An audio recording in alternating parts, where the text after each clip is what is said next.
Жамбыл ауданындағы Жамбыл атамыздың атымен аталатын кәсіптік колледжінің автолептик мамандығының 2-ші курс студенті Бейсен Нұрсұлтан. Жалпы мектеп қабырғасынан бастап әдеби кітаптарды оқығанды жақсы көретінмін. Өзімен алған авторлардың кітаптарын кітапханадан алып оқимын. Соның ішінде маған ерекше әсер еткен Қаныш Сәтбаев роман-эссесі. Авторы Медеу Сәрсеке Сапауыл. Ол 1936 жылдың 2 қаңтарында Шығыс Қазақстан облысына қарасты бұрынғы Алы ауданы Қайнар кентіне дүниеге келген.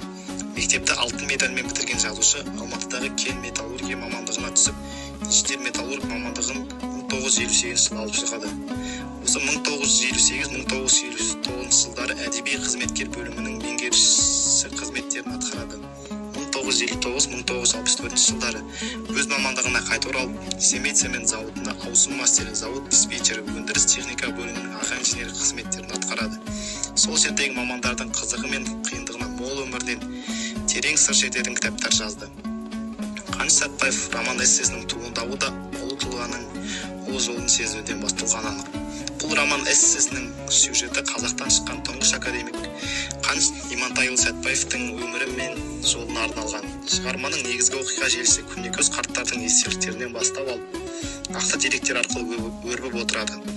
Болашақ ғалымның балалық шағынан бастау алатын шығарма бала Қаныштың өзгелерден зерек алғыр екенін аңғартады. Молдадан сауат ашып ерте білуге құштар болады. Есейе келе өзіндей жастар ойын-сауықпен уақыт өткізіп жатқанда Қаныш тау-тас аралап, неше түрлі тастарды жинап, оларды бір-біріне соғып, сындырып көреді екен.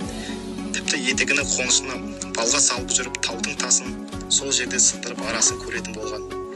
Автор Қаныш Сәтбаевтың оқуын аяқтап еңбекке араласқан кәсіби өміріне сан түрлі жағдайларды, коллизия мен конфликттер арқылы шым-шытырық оқиғаларды өрбітіп отырады.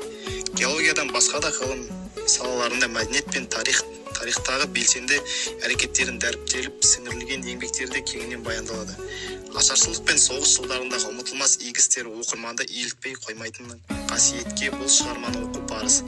Алып қана арқай алады. Абайдай данышпанды Мұхтар Әуезов әлемге танытты. Қаныш Сәтбаевтың ұлы тұлғасын Медеу Сәрсеке ұлықтады деп жазған Әзілхан Нұршайықовтың пікірімен аяқтай келе Қаныш Сәтбаевтың бір шумақ өлең жолдарымен арнадым.